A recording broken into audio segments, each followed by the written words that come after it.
In the summer of 1997, a bright-eyed teen boarded a legendary train with her parents, sketchbook in hand and dreams in her eyes. 3 days later, she vanished without a trace. 10 years on, during a routine renovation, a hidden door creaked open to reveal the truth she may have died trying to tell.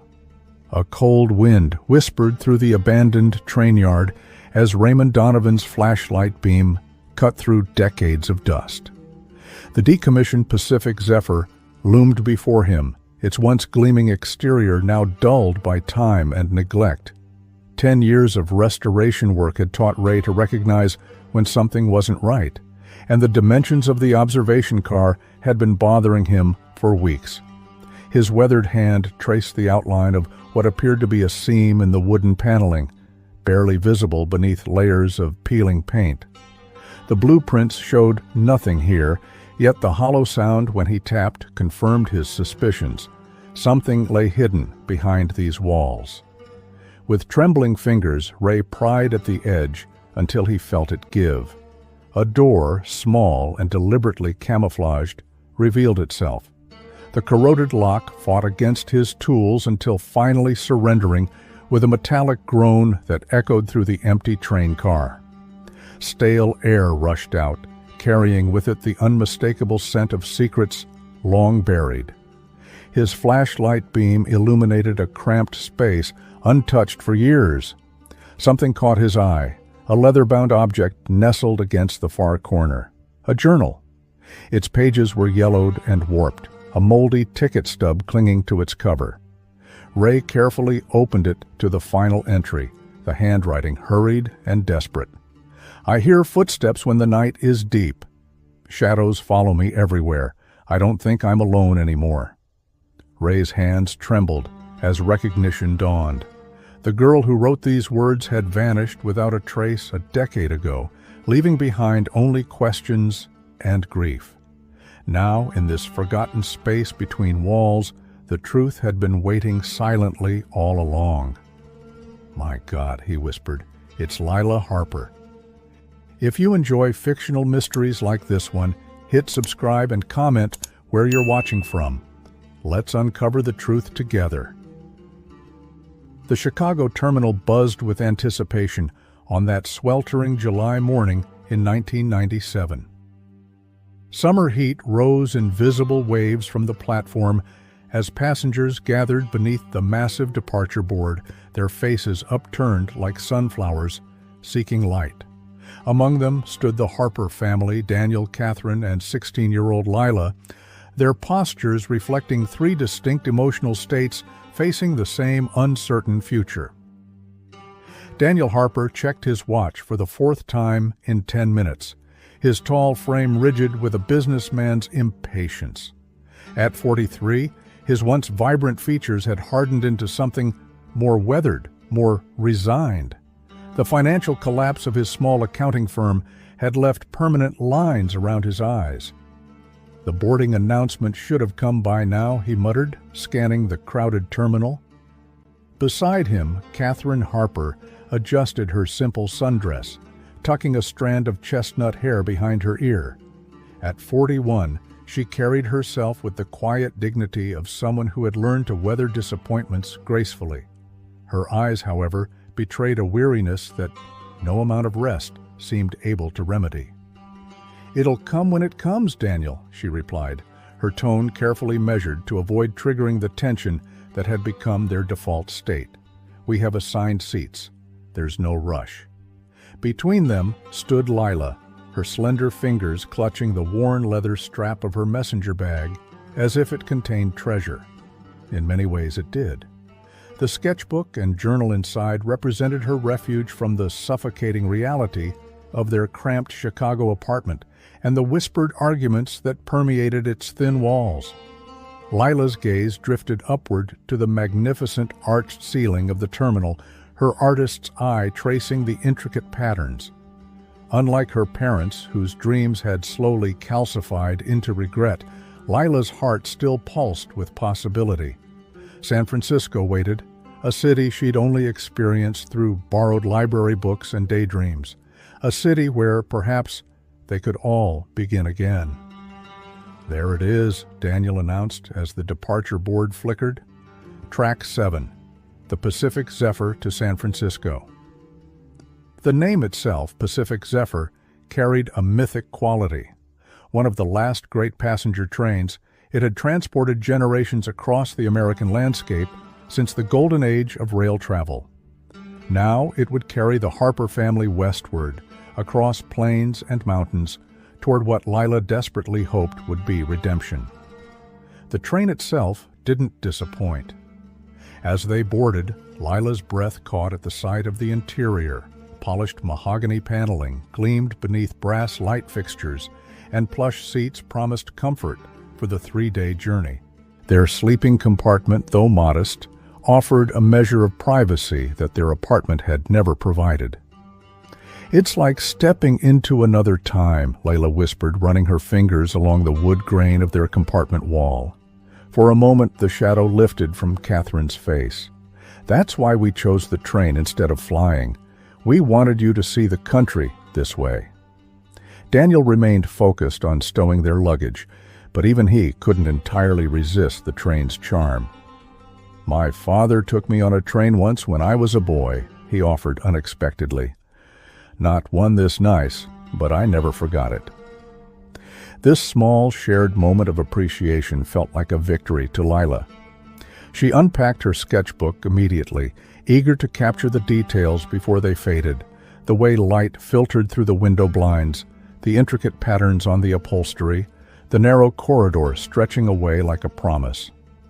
The first day passed in a blur of changing landscapes. Lila alternated between sketching the scenery and exploring the train's public spaces. The dining car, with its white tablecloths and real silverware, seemed impossibly elegant.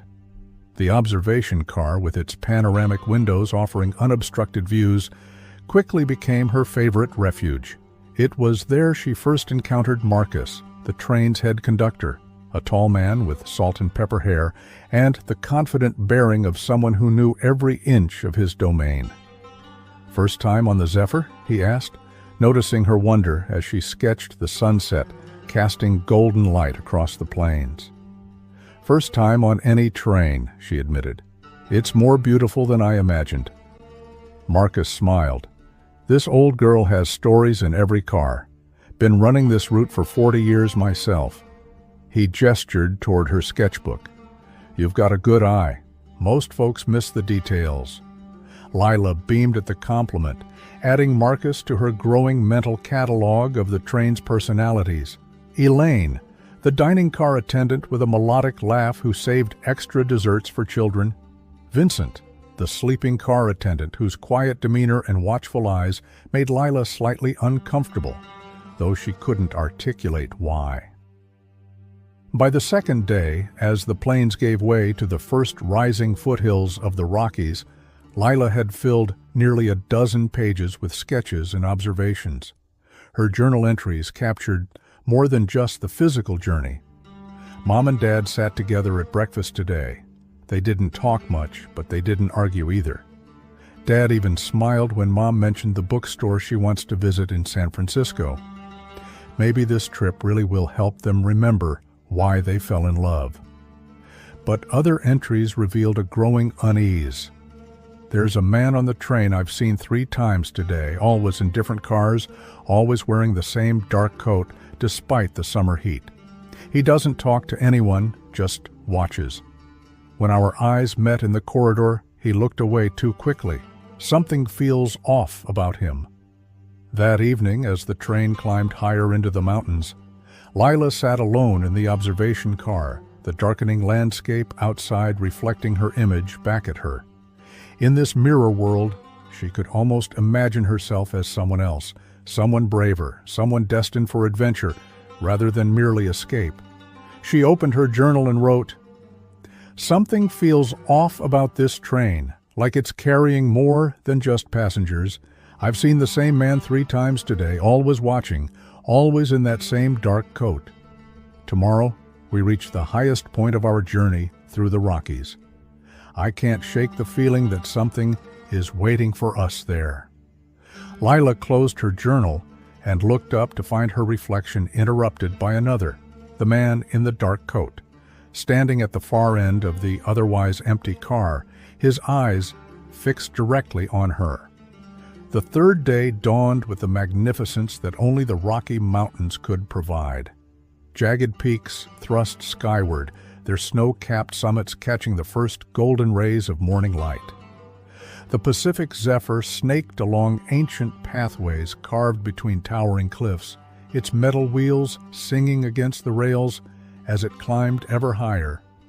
Lila woke early, drawn to her window by the changing landscape. The compartment felt especially cramped that morning, her parents' strained silence filling the small space more effectively than words ever could.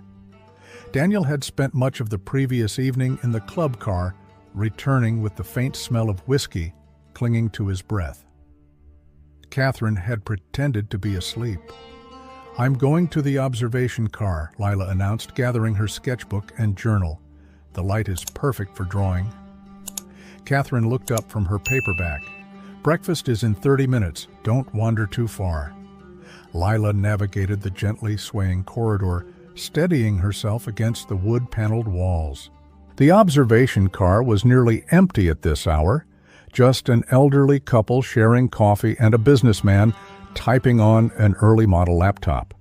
She claimed her favorite spot, where the curved windows offered a 180-degree view of the mountain wilderness. For 2 hours, she sketched in peaceful solitude, capturing the dramatic play of light and shadow across the valleys. The train climbed higher, passing through brief tunnels that momentarily plunged the car into darkness before bursting back into blinding light. Each transition felt symbolic somehow, as if the train were carrying them between different worlds. By mid-afternoon, storm clouds had gathered around the distant peaks, promising an evening of mountain weather. Lila returned to the family compartment to find it empty. A note from her mother explained they'd gone to the dining car for an early dinner. When Lila joined them there, she immediately sensed the tension. Catherine was speaking in that deliberately calm voice that always signaled suppressed anger. Daniel's responses came in clipped monosyllables, his attention fixed on the passing landscape rather than his wife. Lila slid into her seat, her arrival creating a temporary ceasefire. "The chef recommends the trout," Catherine said brightly. "Apparently it's from a local stream we passed this morning." Dinner proceeded with forced pleasantries. Catherine attempted to engage Daniel about their plans once they reached San Francisco. His non-committal responses gradually eroded her composure until the facade cracked. "I don't understand why you even agreed to this trip if you're determined to be miserable throughout it," she finally said, her voice low but sharp. Daniel's jaw tightened. "I agreed because Lila wanted it. Let's not pretend this vacation will magically fix everything, Catherine."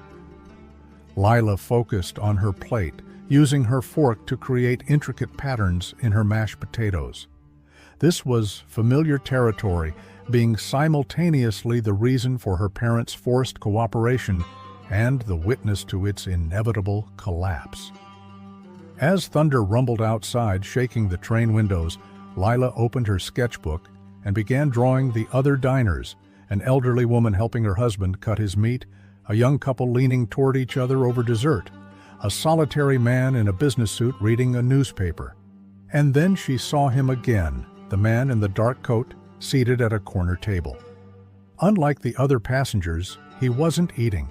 His attention seemed fixed on something just beyond Lila's left shoulder.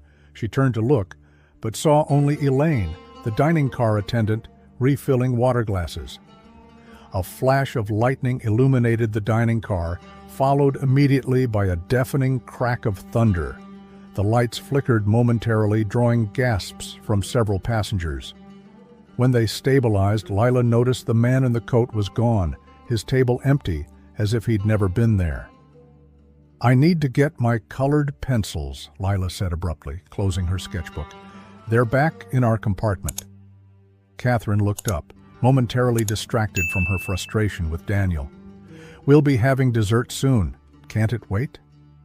"I won't be long," Lila promised, already standing. Save me some chocolate cake? The gentle smile that crossed Catherine's face was a welcome sight, a brief reminder of happier times. Always, sweetheart. It was 9:27 p.m. on August 17, 1997, when Lila Harper walked out of the dining car. The corridor lights were dimmed for evening, creating pools of amber illumination between stretches of shadow. The storm outside had intensified, rain lashing against the windows while lightning transformed the mountainscape into a stark black and white photograph every few seconds. She never returned for her chocolate cake. 20 minutes passed before Catherine's concern began to crystallize into something sharper. She should have been back by now, she said, checking her watch for the third time. Daniel sighed. She probably got distracted drawing something. You know how she loses track of time. But Catherine was already standing. I'm going to check on her. The family's compartment was empty. Lila's backpack sat on her bunk, her denim jacket folded beside it. The colored pencils she'd supposedly returned for remained neatly arranged in their case. Catherine's concern escalated to alarm. She returned to the dining car where Daniel waited with increasing impatience. She's not there, Catherine announced, her voice tight, and her pencils are still in the case. She never went back to the compartment. They began searching, first the observation car, then the club car, systematically working their way through the train. With each empty space, Catherine's movements became more frantic, her questions to other passengers more desperate. Have you seen a teenage girl? 16, long brown hair, blue sweater? Most hadn't. A few offered vague recollections, maybe in the observation car earlier, but nothing recent, nothing helpful. They found Marcus, the head conductor, who immediately organized the train staff into a search party. Vincent, the sleeping car attendant, methodically checked each compartment in his section. Elaine searched the dining car kitchen and storage areas. She can't have just vanished, Daniel insisted, his earlier detachment replaced by growing panic. We're on a moving train in the middle of the Rockies. As the search expanded, fragments of information emerged. Elaine remembered serving Lila a glass of milk after she'd left her parents. She seemed thoughtful, maybe a little upset, she recalled. But not frightened or anything. Mrs. Whitaker, an elderly passenger, mentioned seeing Lila in the observation car. The poor dear was staring out at the storm. I remember thinking how young she looked, silhouetted against all that darkness. Most disturbing was the account from 8-year-old Tommy Braddock, who'd been returning to his compartment from the bathroom. I saw the girl with the book talking to the coat man, he said matter-of-factly, by the baggage car door. What coat man? Catherine asked, kneeling to the boy's level. Tommy shrugged. The tall man who never smiles, always wears a coat. By 11:45 p.m., they had searched every publicly accessible area of the train without success. Marcus made the decision to make an emergency stop at the next station, a small mountain town called Silver Creek. Local police boarded at 12:30 a.m., their bewilderment matching that of the train staff. How could a teenage girl simply disappear from a moving train? They took statements, examined the Harper's compartment, and radioed ahead to organize searches at upcoming stations. But as the night deepened and the storm gradually moved eastward, the impossible reality settled over the Pacific Zephyr like a shroud. Lila Harper had vanished into thin air. What do you think happened to Lila on that fateful night? Share your theories in the comments below. The first light of dawn revealed a changed world. The storm had passed, leaving the mountain air crystalline and pure. But for the passengers and crew of the Pacific Zephyr, nothing would ever be the same. Catherine Harper sat motionless by the window of the Silver Creek police station, her eyes fixed on the distant peaks, now bathed in golden morning light. The coffee beside her had grown cold hours ago. Daniel paced the worn linoleum floor, his earlier composure shattered by a night without answers. Officer Mendez, a veteran of the small mountain police force, spread a map across the table. The train made no unscheduled stops between Granite Pass and Silver Creek, he explained. That's approximately 87 miles of track through some of the most remote terrain in the Rockies. So you're saying she must still be on the train? Daniel insisted, his voice hoarse from hours of calling his daughter's name. Mendez exchanged glances with Detective Rivera, who had arrived from the county sheriff's department shortly after sunrise. We've searched the train 3 times, Mr. Harper. Every compartment, every storage area, every mechanical space safe enough to access. Then search the unsafe areas, Catherine said, speaking for the first time in hours. She has to be somewhere. But she wasn't. Not on the train, not in the surrounding wilderness where search parties combed the mountainsides, not at any of the stations along the route where law enforcement now waited with photographs of a smiling 16-year-old. By noon on August 18th, the story had reached national news. Reporters descended on Silver Creek, transforming the sleepy mountain town into an impromptu media center. The headlines grew increasingly sensational. Vanished from thin air. Teen disappears from Pacific Zephyr. Mountain mystery. Search continues for missing Chicago. Girl, train to nowhere. The impossible disappearance of Lila Harper. FBI agents arrived by helicopter, establishing a command center in the town's small community hall. They interviewed every passenger, photographed every inch of the train, and constructed elaborate timelines charting Lila's last known movements. Special Agent Thorne, a serious woman with prematurely gray hair and eyes that missed nothing, took particular interest in the man in the coat mentioned by both Lila's journal and young Tommy Braddock. No passenger matching that description appears on the manifest, she told the Harpers on the 3rd day. We're reviewing security footage from all stations where the train stopped prior to Silver Creek. He was real, Catherine insisted. Lila wrote about him. The boy saw him. Agent Thorne nodded. I believe you, but his absence from the manifest suggests he either boarded illegally or was a member of staff. They interviewed the entire train crew again. Marcus, the head conductor, had worked the Zephyr route for over 20 years without incident. Elaine from the dining car provided detailed descriptions of every interaction she'd had with Lila. Other staff members offered what little they knew. Vincent, the sleeping car attendant, proved more difficult to question. His answers came with slight delays, his eyes never quite meeting those of the investigators. He claimed to have been performing routine checks in the sleeper cars when Lila disappeared, though no passengers could confirm seeing him during the critical time frame. We're not saying he's involved, Agent Thorne clarified when Catherine raised suspicions, but we're not ruling anyone out. The FBI conducted an exhaustive search of the train on August 20th, bringing in specialized equipment to examine spaces between walls and underflooring. They discovered several maintenance access panels and crawl spaces not immediately obvious during the initial search, but found no trace of Lila or evidence of her presence in these areas. We've disassembled everything we can without damaging the structural integrity of the train, Agent Thorne explained. If there's a hidden compartment, it's beyond our detection capabilities with current technology. The weeks that followed brought promising leads that invariably dissolved into disappointment. A teenager matching Lila's description, spotted at a bus station in Denver, turned out to be a college student returning to campus. A backpack found beside the tracks contained only magazines and snacks belonging to a different passenger. Security footage from stations revealed nothing suspicious, no unscheduled disembarking, no girl in distress. As summer faded into autumn, the media attention gradually waned. Other stories captured the national imagination, pushing Lila's disappearance from front pages to small updates buried between advertisements.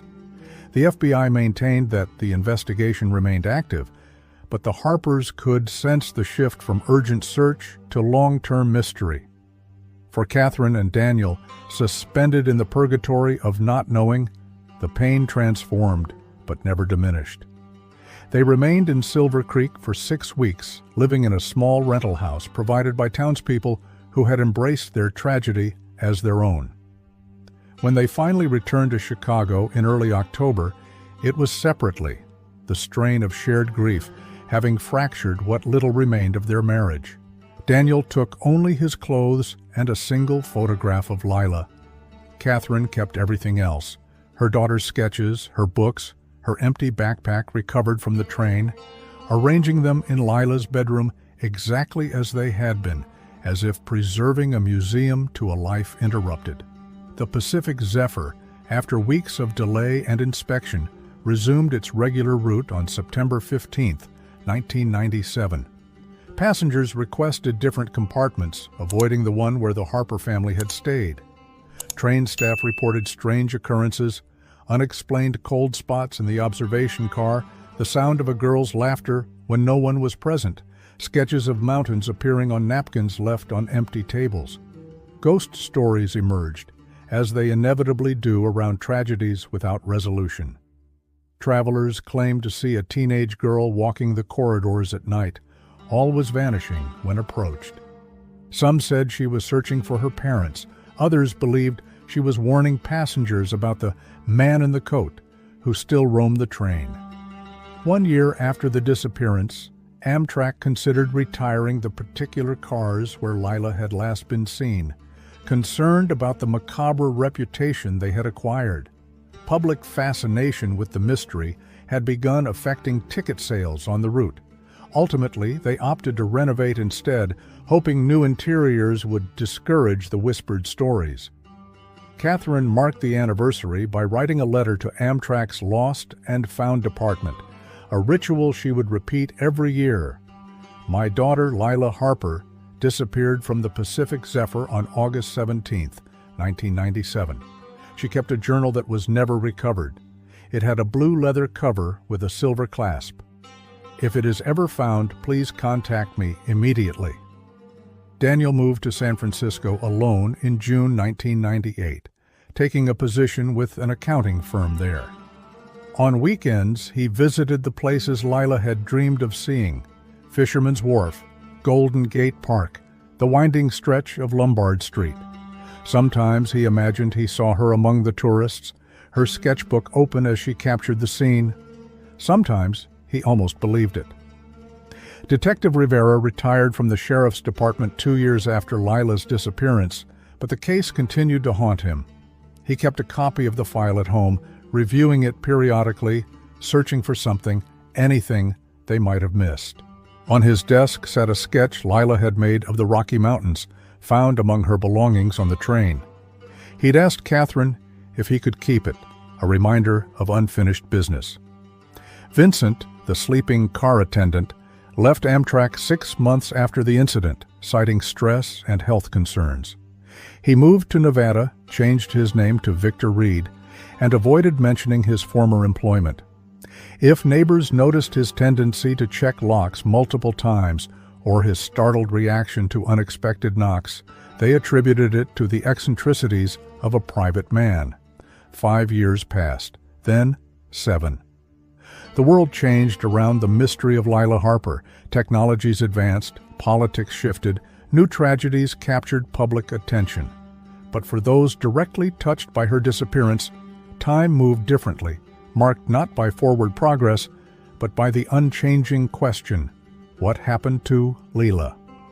In January 2006, the Pacific Zephyr route was selected for historic preservation, its aging cars scheduled for comprehensive renovation by a private rail enthusiast with connections to Amtrak. The train that had witnessed Lila's final known moments would be stripped to its bones and rebuilt, all traces of its troubled history erased in the name of restoration. Or so everyone thought. If this mystery has you on the edge of your seat, hit like and subscribe for more chilling stories like this one. Spring sunlight filtered through broken windows as Raymond Donovan walked the length of the decommissioned observation car.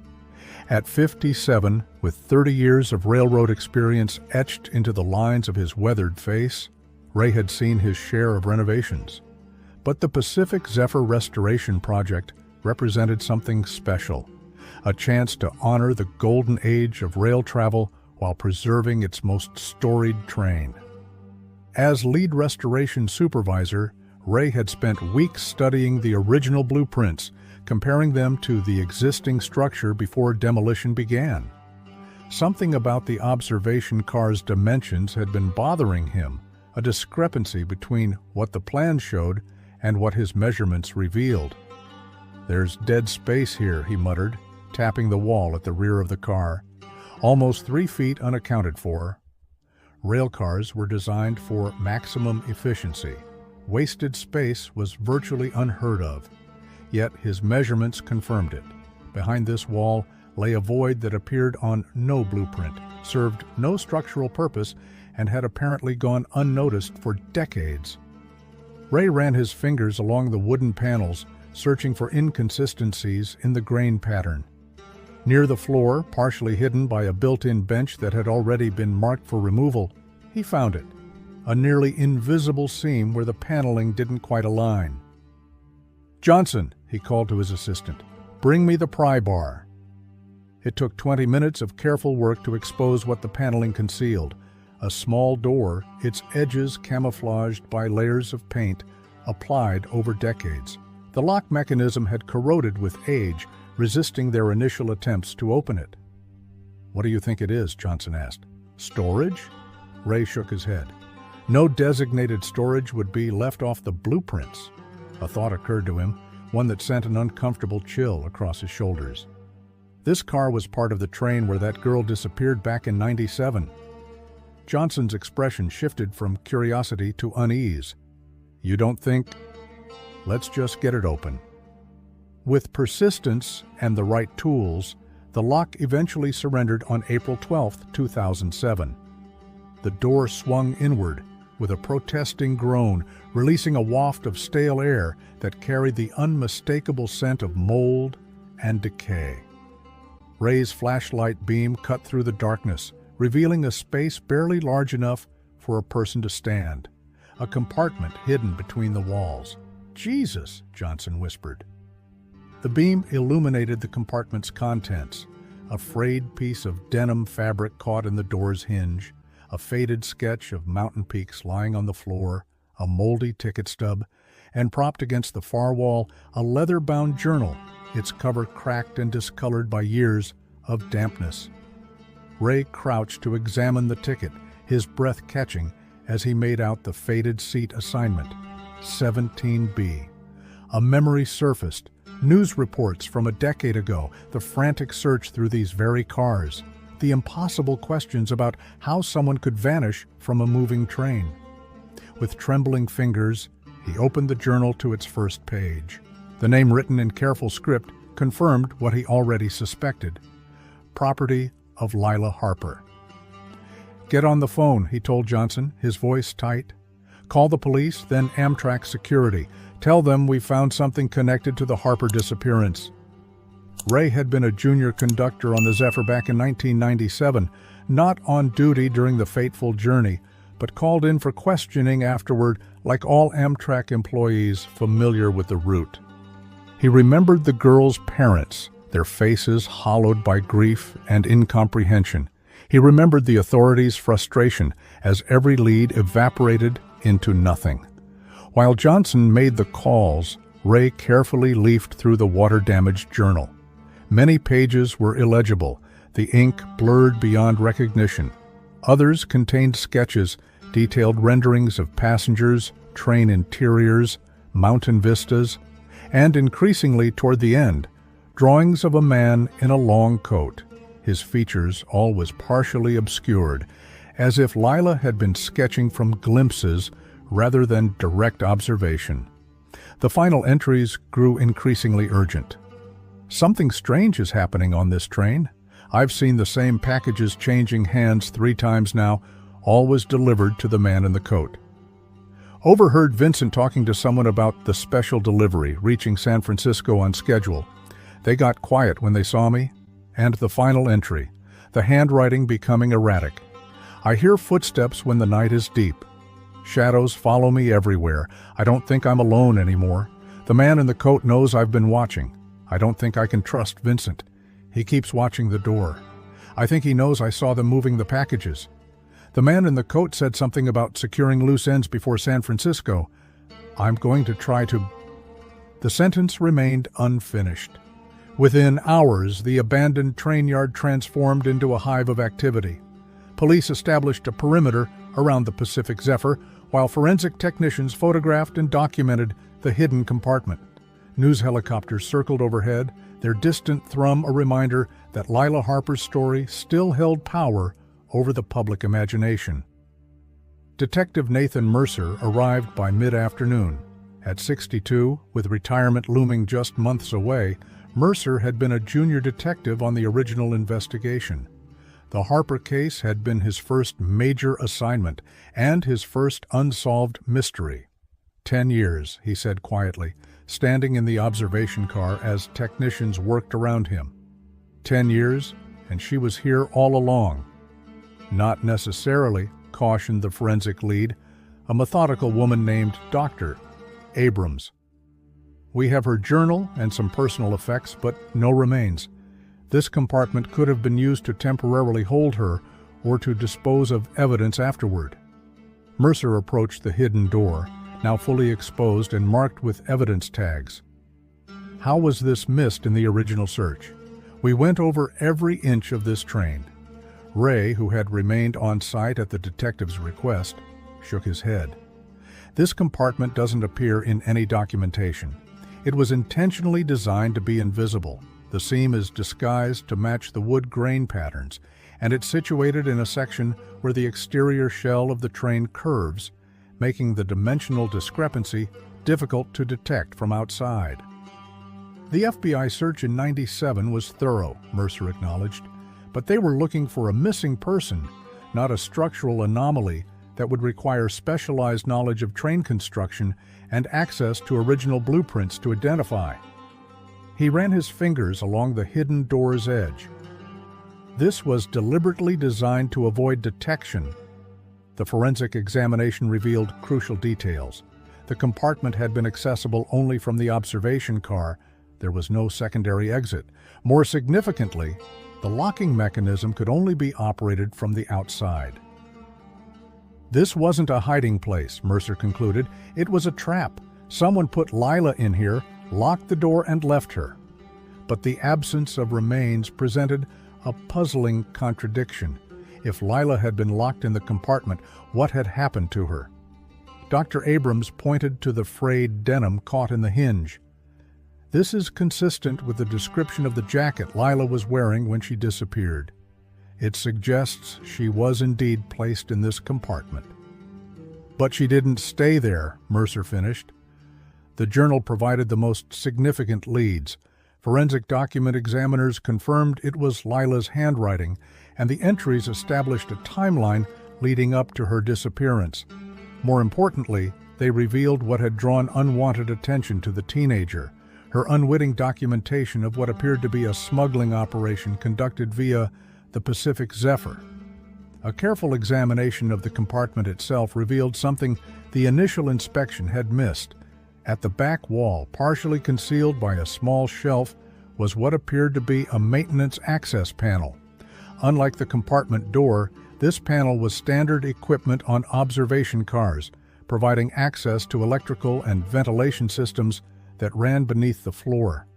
What made this one unusual was the pattern of scratch marks around its fastening screws. Someone tried to remove this from the inside, Dr. Abrams observed, using some kind of improvised tool. Mercer crouched to examine the marks more closely. Could Lila have known this panel was here? Ray considered this.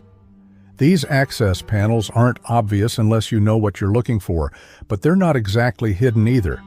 Maintenance crews access them regularly during longer stops. If she'd been exploring the train extensively, she might have noticed them being used, Mercer finished. Her journal mentioned she spent a lot of time observing the train's operations. By evening, Mercer had enough evidence to justify reopening the case officially. His first call was to Catherine Harper, who had never left Chicago, never stopped waiting for answers.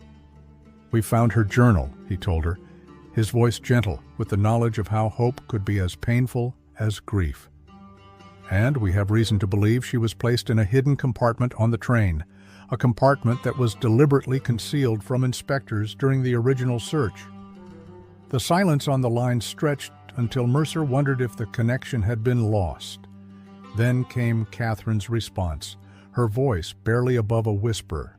"Was she alive when you found it?" The question Mercer had been dreading. "We found no remains, Mrs. Harper, only the journal and some personal effects. But this gives us new leads, names, and activities Lila documented before she disappeared." Another long pause. "I always knew she didn't just run away. I knew something happened to her on that train." After speaking with Catherine, Mercer contacted Daniel Harper in San Francisco. The call was briefer, Daniel's responses clipped and controlled, but Mercer recognized the emotion carefully contained beneath the surface. Both parents agreed to travel to the train yard facility where the Zephyr was being held. Catherine from Chicago, Daniel from San Francisco, their first reunion in nearly a decade. Meanwhile, Mercer began assembling the pieces of a puzzle 10 years in the making. He requested personnel files for all train staff working the route in 1997, with particular focus on Vincent Reyes, the sleeping car attendant whose name appeared multiple times in Lila's journal. "Reyes left Amtrak abruptly in early 1998, reported Detective Samira Chen, who had been assigned to assist Mercer. Changed his name to Victor Reed, moved to Henderson, Nevada, works as a hotel concierge now. Any criminal record? Nothing significant. A DUI in 2001, a couple of minor drug possessions that were pleaded down." Mercer nodded thoughtfully. "And the man in the coat? Any leads there?" Chen slid a photograph across the desk, a security camera image from Denver Station, grainy but clear enough to show a tall man in a dark overcoat, boarding the Pacific Zephyr on August 15, 1997. Facial recognition got a partial match to one Robert Caldwell, former military, worked as a security consultant for various transportation companies throughout the 90s. "Where is he now?" "That's the thing," Chen said, her expression grim. "He died in 2002, single-car accident on a mountain road outside Salt Lake City. No witnesses." Mercer studied the photograph. Convenient. As the investigation accelerated, forensic technicians made another discovery in the hidden compartment, a fingerprint preserved on the inside of the door handle. The decades-old print was degraded but still yielded a partial match. Vincent Reyes. "He was in that compartment," Mercer told his team. "The question is, what was he doing there?" The answer, they all knew, might finally explain what had happened to Lila Harper on that stormy night in 1997. What do you think Lila discovered on that train? Comment your theories below. The story broke like a thunderclap across the national media landscape on April 14, 2007. Hidden Compartment reveals clues in decade-old disappearance. Cable news programs ran special segments featuring grainy photographs of the Pacific Zephyr and school portraits of a smiling Lila Harper. Internet forums exploded with theories ranging from plausible to fantastic, while true crime podcasters scrambled to produce special episodes on the case. Against this backdrop of renewed public fascination, Detective Mercer assembled a task force dedicated to finally solving the mystery. Their temporary headquarters, a converted conference room at the railway facility where the Zephyr was being held, quickly filled with evidence boards, timelines, and stacks of original case files retrieved from storage. Catherine and Daniel Harper arrived separately, but found themselves standing together before the train that had altered the course of their lives. 10 years had changed them both, Catherine's hair now streaked with gray, Daniel's face hardened by a decade of unanswered questions. They didn't embrace, but when Catherine swayed slightly at the sight of the observation car, it was Daniel's hand that steadied her elbow. "Would you like to see what we found?" Mercer asked gently. They nodded in unison. Inside the train, forensic work continued, but a path had been cleared to the hidden compartment. Catherine stepped forward first, her hand trailing along the wall as she had seen her daughter do countless times. When she reached the small door, now hanging open on its hinges, she stopped. She was in there? The question emerged as barely more than a breath. "We believe so," Mercer confirmed. Her journal was found inside, along with a piece of fabric that matches the jacket she was wearing that night. Daniel's composure cracked. How long? How long was she trapped in there? "That's what we're trying to determine, Mr. Harper, but the evidence suggests she didn't remain there permanently. There are no—" He hesitated, choosing his words carefully. "There are no remains." Catherine pressed her fingertips to the doorframe as if trying to connect across time with her daughter. She wrote in her journal about someone watching her, a man in a coat. Mercer nodded. "We've identified him as Robert Caldwell, a security consultant with a military background. He wasn't on the passenger manifest. We believe he boarded using staff credentials." "Is he the one who took her?" Daniel demanded. "He's a person of significant interest," Mercer acknowledged. "Unfortunately, he died in 2002, a single-vehicle accident that, given the circumstances, we're now reinvestigating." While the Harpers absorbed this information, Ray Donovan approached with a blueprint spread across a makeshift table. "Detective, I've been examining the original plans. This compartment was added during a retrofit in 1985, officially listed as electrical access, but clearly modified for another purpose." "Who would have known about it?" Mercer asked. "Maintenance crews, certain conductors, anyone involved in that specific renovation?" Ray hesitated. "And there's something else. I've been talking to former colleagues who worked the Zephyr route regularly. There were rumors, nothing concrete, just whispers, about certain staff members using the train to transport packages off manifest." "Smuggling?" Mercer concluded. "It would explain the compartment," Ray agreed. "A secure place to store valuable items between legitimate cargo inspections." This revelation aligned perfectly with Lila's journal entries about packages changing hands and overheard conversations about special deliveries. The teenager had unknowingly documented a smuggling operation and potentially signed her own disappearance warrant by doing so. The task force's next priority was locating Vincent Reyes, now living as Victor Reed in Henderson, Nevada. Detective Chen led a team to apprehend him, finding the former sleeping car attendant working the front desk at an upscale hotel. His transformation was remarkable. The quiet, watchful train attendant had become a polished hospitality professional, his former identity nearly erased, but for the fingerprints that had connected him to the hidden compartment. Mercer flew to Nevada to conduct the interrogation personally.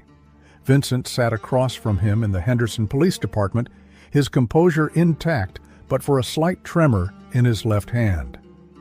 "I don't know anything about a hidden compartment," he insisted, the rehearsed denial falling flat against the evidence. Mercer slid a photograph across the table. Lila's journal opened to a page where she had sketched Vincent talking to the man in the coat.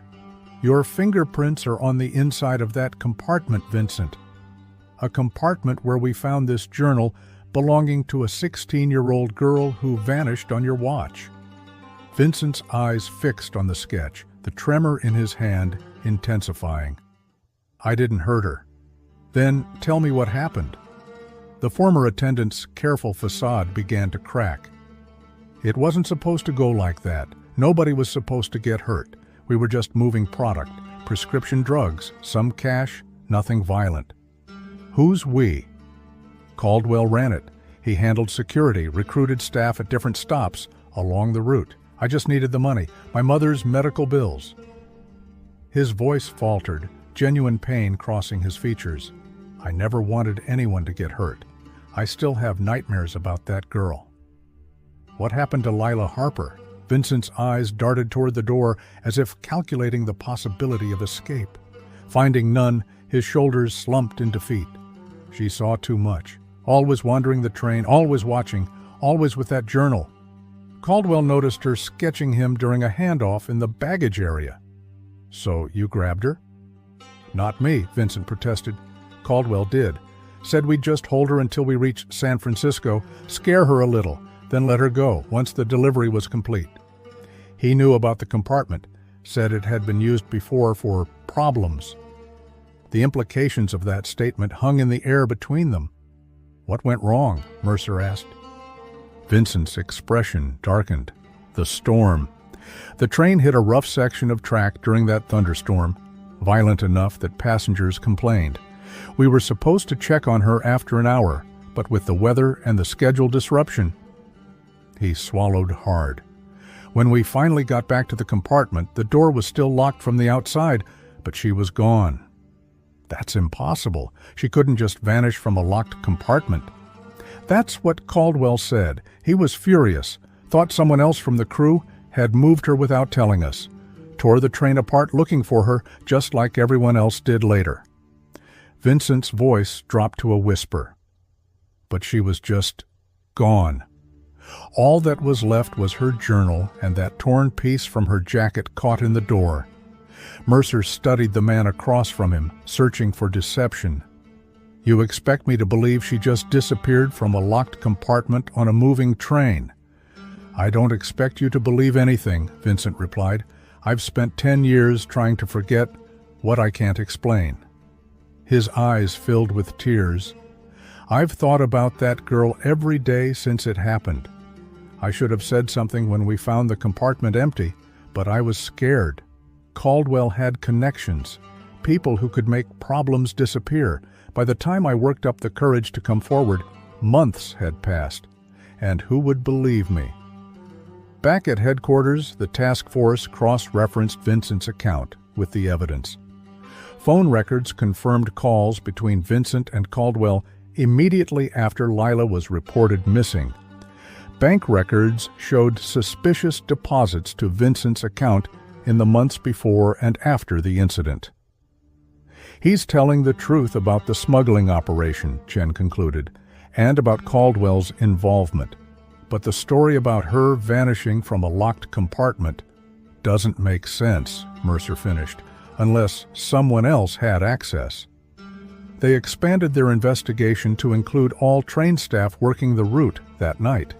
Most had been cleared during the original investigation, but one name caught Mercer's attention, Marcus Wells, the head conductor who had organized the initial search for Lila. Wells retired from Amtrak in 2000, Chen reported. Moved to Arizona, clean record, respected by colleagues, no obvious connection to Caldwell or the smuggling operation. But as head conductor, he would have had access to all areas of the train, Mercer mused, including, potentially, knowledge of the hidden compartment. Marcus Wells agreed to meet with Mercer at his modest home outside Phoenix on April 20th. At 72, the former conductor moved slowly, but retained the dignified bearing that had earned him respect during his long career with Amtrak. I remember that night like it was yesterday, Marcus said, settling into an armchair on his patio. The storm, the parents' panic, the search. Never had anything like that happen on my watch before or since. Did you know about the hidden compartment in the observation car? Mercer asked directly. If he expected surprise or denial, he was disappointed. Marcus nodded slowly. I knew. It was added during the '85 retrofit, officially for electrical access, but some of us suspected it had other purposes. Railroad has its secrets, Detective. Did you check it during the search for Lila? Tried to, Marcus replied, his weathered face troubled by the memory. Found it locked. Didn't have the key. Those were restricted to maintenance crews. By the time we got a key from the next station, the compartment was empty. We assumed it had been locked for months, maybe years. But it wasn't empty earlier that night, was it? Marcus held Mercer's gaze steadily. I believe Caldwell and Vincent put that girl in there. I didn't know it at the time, didn't connect the dots until weeks later when I overheard Vincent arguing with Caldwell about What went wrong? Why didn't you report this? By then, the investigation had moved on. The FBI had interviewed everyone multiple times. And honestly, Detective, Marcus leaned forward, his voice dropping, I wasn't sure anyone would believe what I'd pieced together. A girl vanishing from a locked compartment sounds like fiction, not fact. What do you think happened to her? Mercer asked. Marcus was silent for a long moment, his gaze drifting toward the distant mountains. I've had 10 years to think about it. My best guess? Caldwell or someone working with him removed her from the train during a scheduled stop, probably after drugging her to keep her quiet. The journal and jacket fragment were left behind either accidentally or to deepen the mystery. It was a plausible theory, aligning with both the evidence and Vincent's partial confession. Yet something about it felt incomplete to Mercer, too neat, too convenient. The investigation continued to expand, uncovering the full extent of the smuggling operation that had used the Pacific Zephyr as its transportation network. Former staff members, promised immunity, revealed that the operation had moved prescription drugs, cash, and occasionally more illicit substances between Chicago and San Francisco for nearly 5 years. Robert Caldwell emerged as the key figure, the security consultant who had transformed a legitimate transportation route into a smuggler's paradise.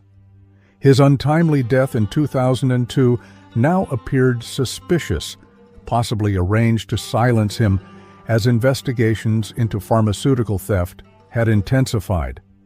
But the central question remained unanswered. What had happened to Layla Harper after she was placed in that hidden compartment? A breakthrough came when forensic technicians, conducting an enhanced examination of the access panel at the back of the hidden compartment, discovered something overlooked in their initial inspection. A single copper wire, bent into a rudimentary tool, wedged in the gap between the panel and the wall. It matched a missing piece from the underwire of a bra found in Lila's luggage. She made herself a tool, Dr. Abrams explained, probably extracted it from her clothing while in the compartment. The pattern of scratch marks around these screws suggests she was working frantically to loosen them. Could she have succeeded? Mercer asked. Could she have removed this panel? With enough time and determination? Possibly. The screws show significant wear patterns consistent with amateur removal attempts. This discovery aligned with a new detail from Vincent's testimony. During a follow-up interview, he mentioned that when he and Caldwell returned to check on Lila, they found the access panel slightly ajar but didn't think it significant at the time. We figured it had always been loose, Vincent said. Caldwell was more concerned about where the girl had gone than how. The investigation turned to Glenwood Springs, the mountain station where the Pacific Zephyr had stopped during the storm. The train's records confirmed it had arrived at 10:42 p.m. on August 17th and departed at 10:59 p.m., a 17-minute window, during which Lila could potentially have escaped through the access panel and fled the train. Local police records from 1997 revealed something overlooked in the original investigation, a report filed 3 days after Lila's disappearance by a maintenance worker who discovered a broken lock on a storage shed near the tracks. Nothing was reported stolen, Chen noted, reviewing the decade-old report. It was attributed to the storm, or vandals. Or someone looking for shelter, Mercer suggested. Someone who had just escaped from a moving train and needed to hide. They tracked down the maintenance worker, now retired, who remembered the incident clearly. Lock was busted clean off, he recalled. Inside was all messed up, like someone had been rummaging through the supplies. Noticed some first aid materials missing, but it didn't seem worth reporting separately. This small detail opened a new possibility that Layla had survived her escape from the train, at least initially. Records from bus companies, taxi services, and hotels in Glenwood Springs were re-examined. Most had been checked during the original investigation, but now they had a new focus. A potentially injured teenage girl traveling alone, possibly using cash or even a false name if she feared pursuit. One hotel clerk remembered a girl matching Lila's description, checking in late that night, soaking wet, paying cash, declining help with her single small bag. She had checked out before dawn, leaving behind towels stained with what might have been blood.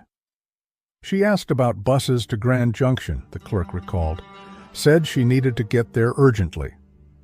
Grand Junction represented a crucial transportation hub. From there, buses and trains departed to destinations across the western United States. If Lila had reached Grand Junction, she could have gone anywhere. But the trail went cold again. No confirmed sightings emerged from Grand Junction or beyond. If Lila Harper had escaped the hidden compartment and fled into the storm, her subsequent movements remained as mysterious as her initial disappearance. What do you think really happened to Lila Harper? Let us know your theories in the comments and subscribe for more mysteries that will keep you guessing until the very end. Catherine and Daniel Harper sat side by side in Mercer's temporary office on May 2, 2007, their eyes fixed on the evidence board where their daughter's life had been reduced to photographs, timeline entries, and connecting threads of red yarn. Outside, rain streaked the windows, a melancholy echo of the storm that had raged the night Lila vanished. We've confirmed that Lila was placed in the hidden compartment by Caldwell and Vincent, Mercer explained, his tone gentle but direct. Based on Vincent's testimony and corroborating evidence, we believe this happened shortly after she left you in the dining car. Catherine's hands tightened around the strap of her purse. Why? Because of what she saw? Yes. Her journal entries make it clear she had been documenting suspicious activities, likely without fully understanding what she was witnessing. She had sketched Caldwell multiple times, noted package exchanges, recorded conversations she overheard about deliveries. She was always observant, Daniel said quietly, always noticing details others missed. Mercer nodded. In this case, her attention to detail put her at risk. Caldwell realized she was documenting the smuggling operation and decided to contain the threat. Contain, Catherine repeated, the euphemism tasting bitter. You mean kidnap, harm. According to Vincent, the initial plan was to hold her in the compartment until they reached San Francisco, then release her with enough threats to ensure her silence. Mercer spread his hands, but something went wrong. What? Daniel demanded. That's where the certainty ends and the theories begin. Mercer gestured to the timeline. We know the train experienced significant turbulence during the storm around 10:15 p.m. Vincent claims that when they returned to check on Lila several hours later, the compartment was still locked from the outside, but she was gone, with only her journal and a torn piece of her jacket left behind. Catherine's expression reflected her disbelief. That's impossible. I agree, Mercer said, which is why we've been pursuing alternative explanations. He outlined their new findings, the bent wire tool, the scratched access panel, the maintenance shed break-in at Glenwood Springs, and the hotel clerk's testimony. Piece by piece, he constructed a possible narrative of Lila's escape during the 17-minute window while the train was stopped. We believe she managed to loosen the access panel screws using an improvised tool made from her own clothing, Mercer explained, showing them the copper wire. The storm and the station stop provided her opportunity, noise to cover her movements, and a brief period when the train wasn't moving. Daniel leaned forward intently. You're saying she escaped? She got away from them? We believe she at least escaped the compartment and the train, Mercer qualified. What happened after that remains unclear. Catherine's eyes fixed on the photograph of the journal, her daughter's last known possession. If she escaped, why didn't she contact us? Why didn't she go to the police? That's the question that's been haunting me, Mercer admitted. Based on her journal entries, I think she was genuinely afraid. She'd witnessed a sophisticated smuggling operation with potential law enforcement connections. Caldwell was ex-military with security credentials that gave him access throughout the transportation system. She might have believed she couldn't trust anyone, Daniel suggested quietly. Exactly, Mercer agreed. Remember, she was 16, injured, alone in an unfamiliar town in the middle of the night. If she believed these people could find her through official channels, she might have decided to disappear, Catherine finished, her voice barely audible. The possibility hung in the air between them, at once terrible and hopeful. Terrible in that their daughter might have felt so threatened she abandoned her identity. Hopeful in that it meant she might still be alive. In the days that followed, the investigation pursued multiple tracks simultaneously. One team focused on establishing what had happened in Glenwood Springs immediately after Lila's suspected escape. Another investigated Caldwell's network, mapping his connections and activities in the years before his death. A third reviewed missing persons reports and unidentified remains from across the western states, ensuring no potential match to Lila had been overlooked. On May 10th, they caught a break. A former bus driver remembered a teenage girl boarding a late-night bus from Glenwood Springs to Grand Junction in August 1997. Stood out because she was so young to be traveling alone that time of night, he recalled. Kept her head down, hood up, paid cash, sat in the back row by herself the whole ride. In Grand Junction, they found records of a young female passenger purchasing a ticket to Salt Lake City on August 18, 1997, using cash.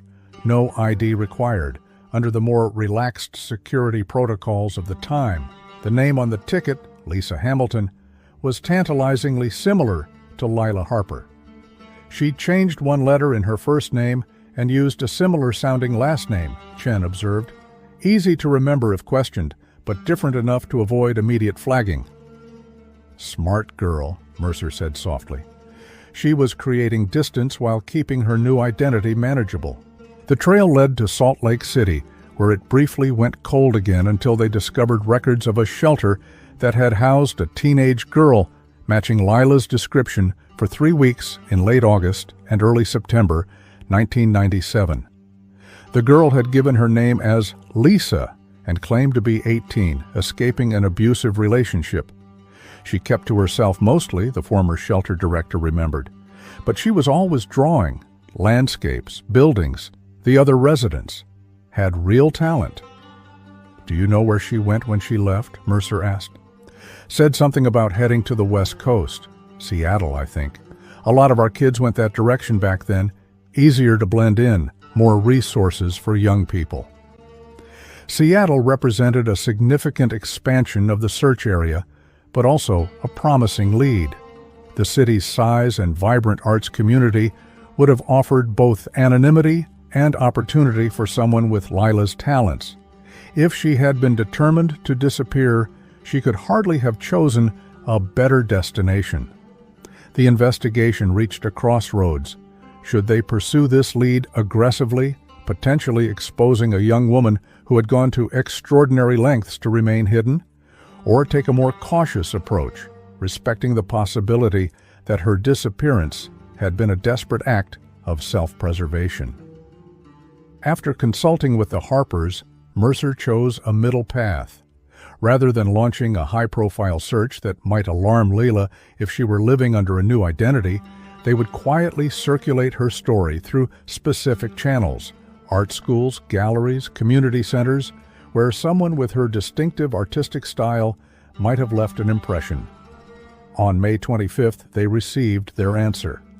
A professor at a small art college in Seattle contacted them about a former student who had enrolled in 1999 under the name Lisa Harmon, a talented young woman whose work had featured recurring motifs of trains, mountain landscapes, and mysterious figures in long coats.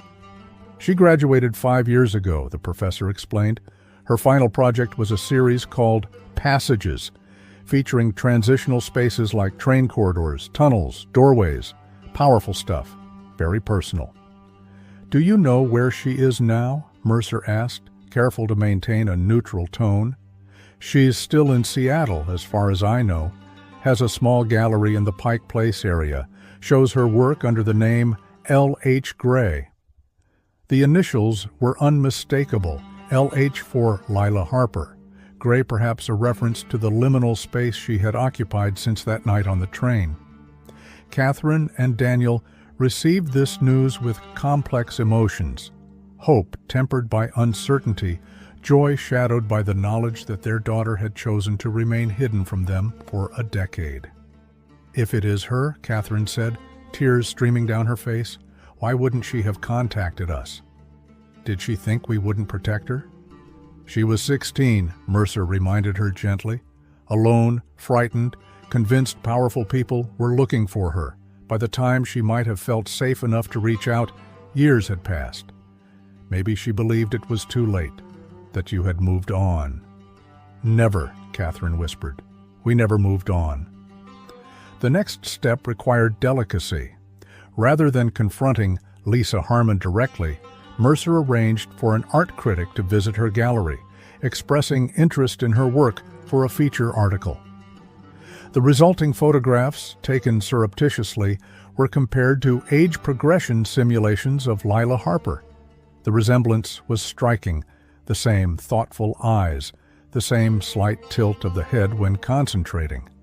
Even her artistic style, now matured and refined, retained elements visible in the sketches found in her childhood journal. On June 5, 2007, Detective Mercer sat down with Catherine and Daniel Harper to present his findings and discuss next steps. "We believe Lisa Harmon is your daughter," he told them, his voice gentle but certain.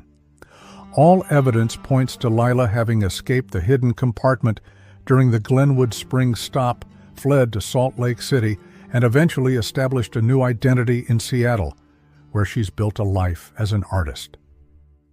"What now?" Daniel asked, his voice strained with emotion. "Do we just show up at her gallery? Send the police to bring her in?" Mercer shook his head. "I don't recommend either approach. Remember, if this is Lila, she's been living independently for a decade. She's an adult now, 26 years old, with her own established life. A sudden confrontation could be traumatic for everyone involved."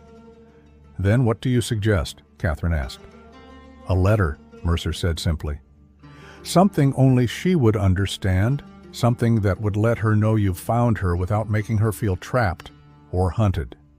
Together, they crafted a message, not revealing everything they knew, but including details only Lila would recognize.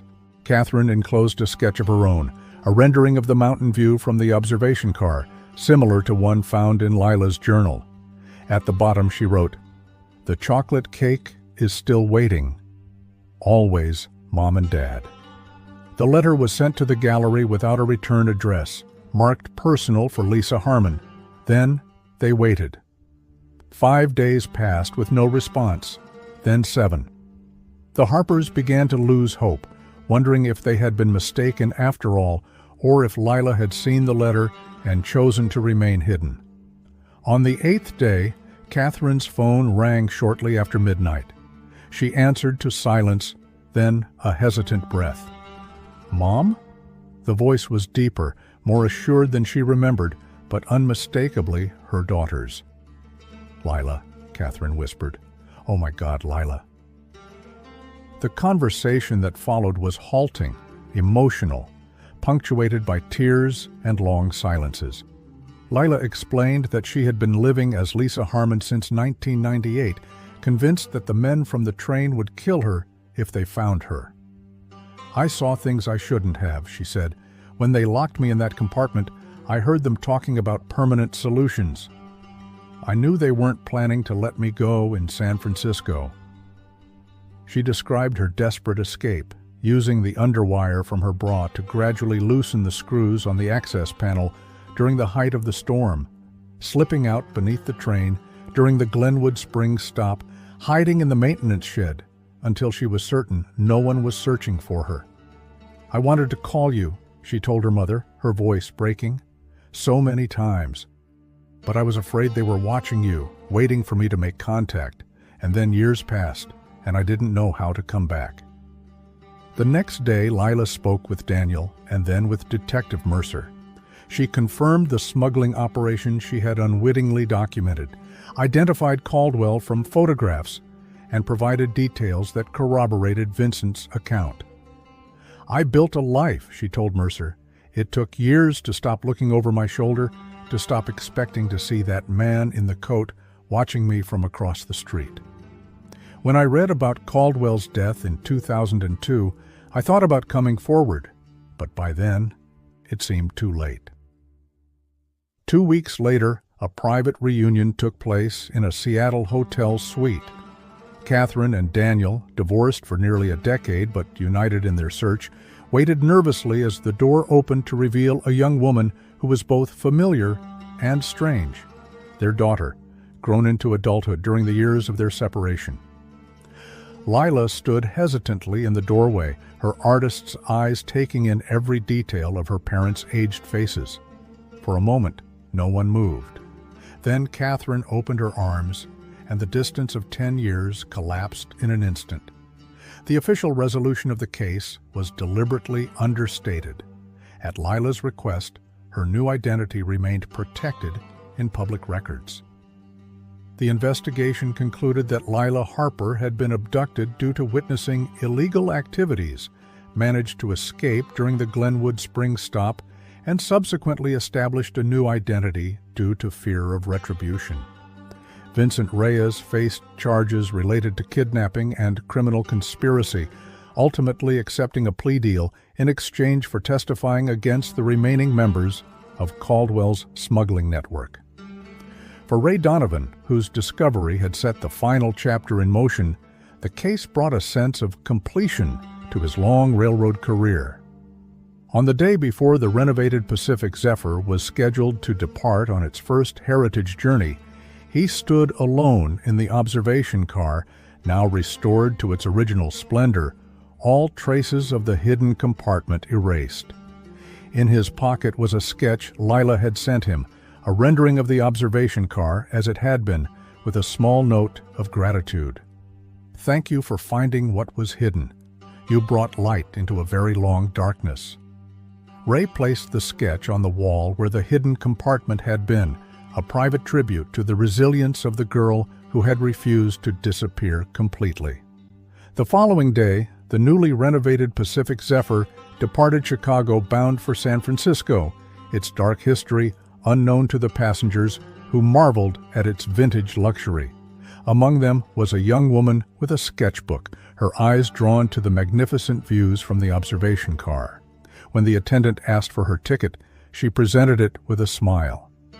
"Seat 17B, the attendant confirmed, unaware of the significance that number held in the train's haunted past. The young woman settled into her seat, opened her sketchbook, and began to draw the landscape rushing past, just as another artist had done a decade earlier, beginning a journey that would remain unfinished until now. In Seattle, Lila Harper, who still used Lisa Harmon professionally but had reclaimed her birth name in private, prepared for her parents' extended visit. Her gallery featured a new exhibition, Coming Home, a series exploring themes of identity, memory, and the courage to face what had been lost. The centerpiece was a large canvas depicting a train emerging from darkness into light, a small figure poised at the threshold between worlds. Beside it hung her first new self-portrait in 10 years, signed for the first time since 1997 with her real name. What mysteries might be hiding in plain sight around you? Leave your thoughts in the comments, and don't forget to subscribe for more stories that will challenge your perception of what's possible.